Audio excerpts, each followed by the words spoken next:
Vamos buscar no Evangelho nossa libertação. Ó Brasil,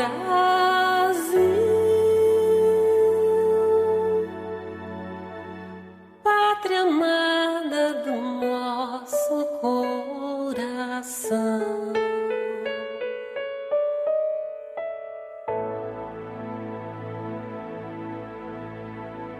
Sejam todos bem-vindos ao canal Companheiros da Luz. Campanha de divulgação do Consolador Prometido, dádiva divina da terceira revelação, materializada na obra básica e subsidiárias da codificação espírita, trazidas ao mundo pelos emissários do Senhor, que semeiam as diretrizes reveladoras de Deus, a forjar nossa evolução moral, apontando-nos rumo à nova era. Leitura e estudo do livro Brasil, Coração do Mundo, Pátria do Evangelho. Obra ditada pelo Espírito Humberto de Campos, ao médium Chico Xavier. Iniciemos então a leitura deste capítulo de número 15, intitulado A Revolução Francesa. Em 1792, Dom João assumia a direção de todos os negócios do trono português, em virtude da perturbação mental de sua mãe, Dona Maria I. Época de profundas transições em todos os setores políticos do Ocidente, a regência se caracterizou por inúmeros desastres, no capítulo da administração. Em 1789, estalará a Revolução Francesa, modificando a estrutura de todos os governos da Europa.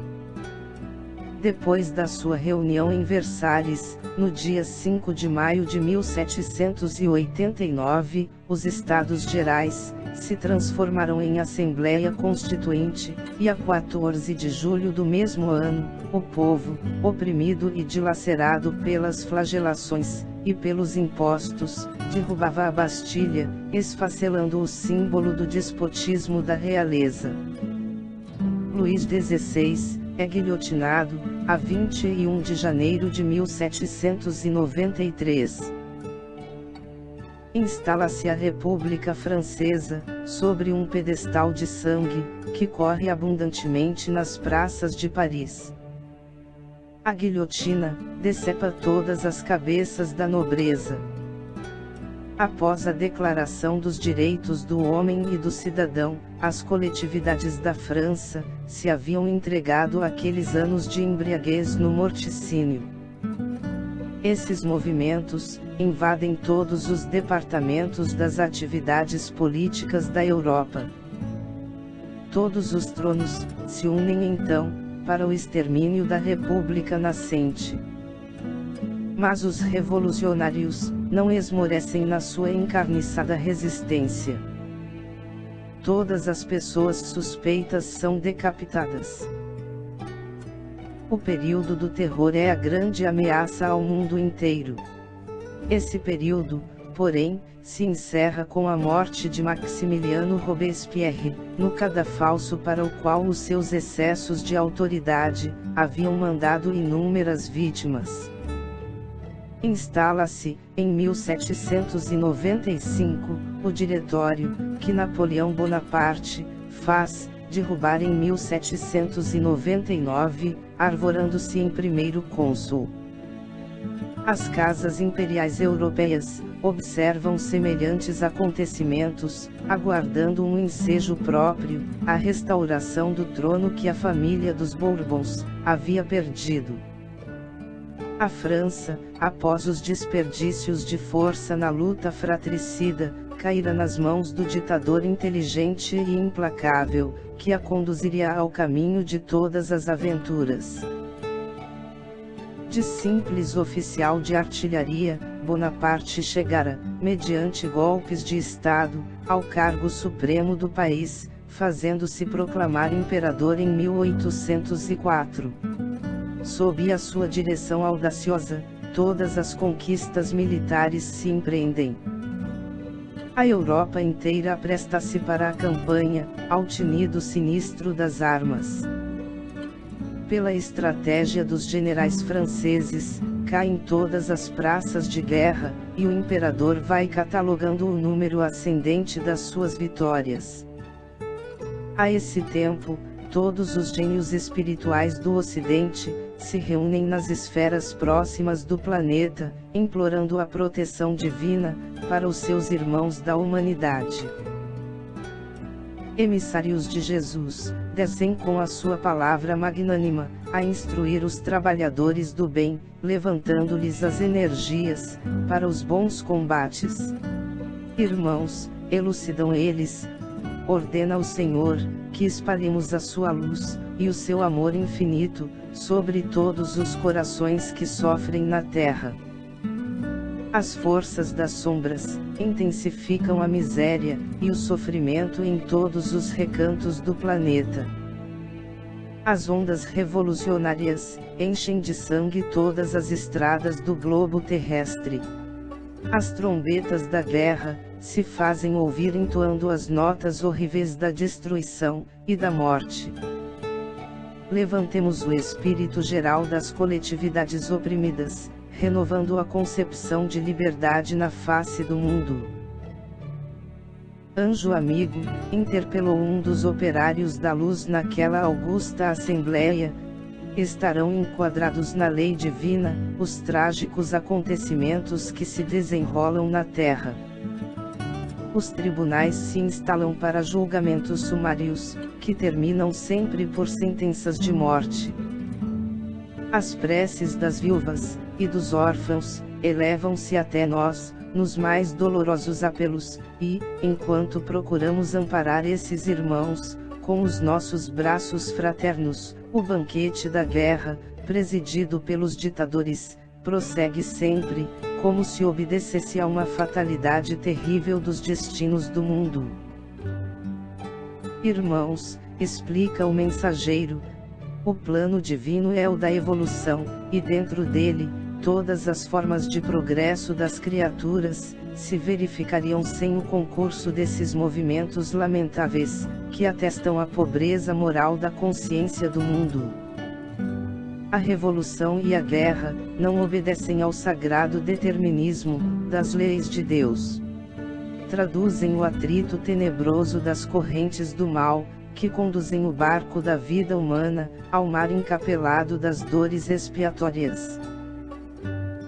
Os pensadores terrestres poderão objetar que das ações revolucionárias nascem novas modalidades evolutivas no planeta, e que múltiplos benefícios se originam das suas atividades destruidoras. Nós, porém, não compreendemos outras transformações que não sejam as que se verificam no íntimo dos homens, no augusto silêncio do seu mundo interior, conduzindo-os aos mais altos planos do conhecimento superior. Se, após os movimentos revolucionários, surgem no orbe novos aspectos de progresso geral, é que o bem é o único determinismo divino dentro do universo, determinismo que absorve todas as ações humanas, para as assinalar com o sinete da fraternidade, da experiência e do amor. Os espíritos das trevas se reúnem para a chacina e para a destruição, como acontece atualmente na Terra. Aliando-se às tendências e às fraquezas das criaturas humanas, levam a mentalidade geral a todos os desvarios. Eles julgam estabelecer o império das sombras, no plano moral do globo terrestre. Mas, a verdade é que todos os triunfos pertencem a Jesus, e as correntes da luz e do bem absorvem todas as atividades, anulando os resultados porventura decorrentes da expansão limitada das trevas. É essa a razão por que, mesmo depois dessas ações destruidoras, florescerão outros núcleos valiosos de civilização.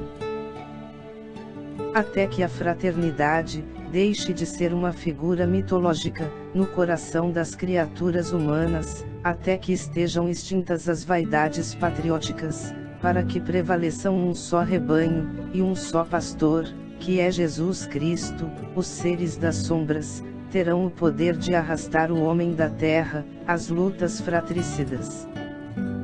Mas, ai daqueles que fomentarem semelhantes delitos.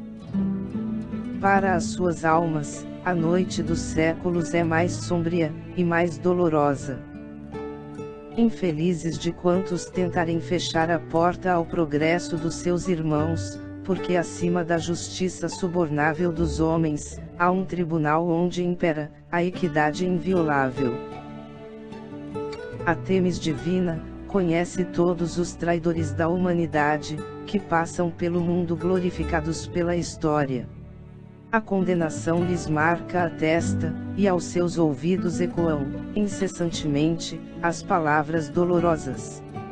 Caim, Caim, que fizeste dos teus irmãos, maldito. Somente as lágrimas, no círculo doloroso das reencarnações tenebrosas, lhes abrem uma vereda para a reabilitação, nas estradas eternas do tempo.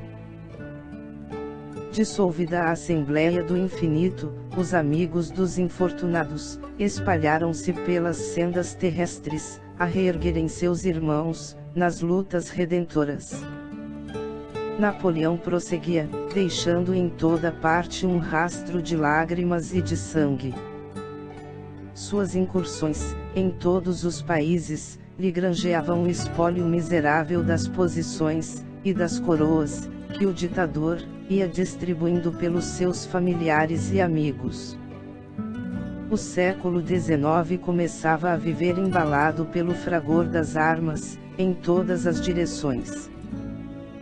Portugal alia-se à Inglaterra, resistindo às ordens supremas do conquistador. Bonaparte assina um tratado com a Espanha, que já se havia dobrado às suas determinações, e ordena a invasão imediata de Portugal. A Inglaterra, com a sua prudência, sugere à Casa de Bragança a retirada para o Brasil. Dom João VI hesita, antes de adotar semelhante resolução. O grande príncipe, tão generoso e tão infeliz, é encontrado, nas vésperas da partida, a chorar convulsivamente em um dos aposentos privados do palácio. Mas, aquela decisão era necessária e inadiável. A frota real velejou do Tejo a 29 de novembro de 1807, a caminho da colônia, e mal havia desaparecido nas águas pesadas do Atlântico, já os soldados de Junot se apoderavam de Lisboa e de suas fortalezas, com ordem de riscar Portugal da Carta Geográfica Europeia. Contudo, os gênios espirituais velavam pelos vencidos, e pelos humilhados. Dom João VI chega ao Brasil em janeiro de 1808, depois de uma viagem cheia de acidentes e contrariedades. O bondoso príncipe encontraria na terra do Evangelho a hospitalidade que os reis de Castela não encontraram nas suas colônias da América do Sul, quando acossados pelas mãos de ferro do ditador. A Casa de Bragança ia dilatar até aqui os limites do seu reino, reconhecida e feliz por encontrar no Brasil a compreensão e a bondade, o acolhimento e o amor. Chegamos ao final deste capítulo. Não percam o próximo de número 16, Dom João VI no Brasil. Muito obrigado, boa reflexão, que Jesus abençoe a todos.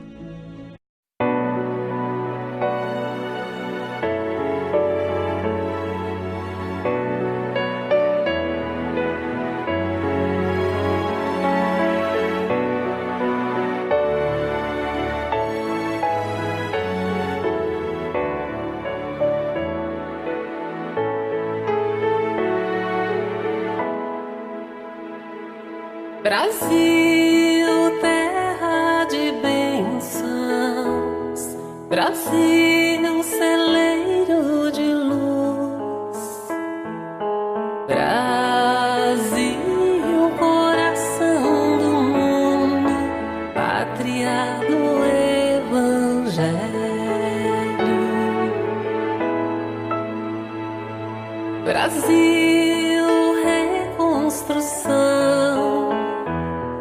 Brasil, renovação,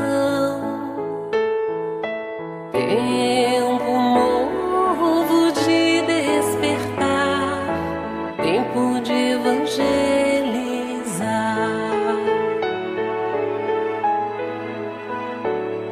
Bela é a nossa gente, buscando resgatar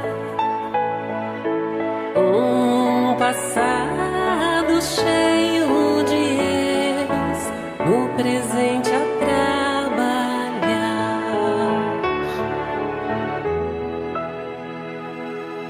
Vamos buscar no Evangelho nossa linha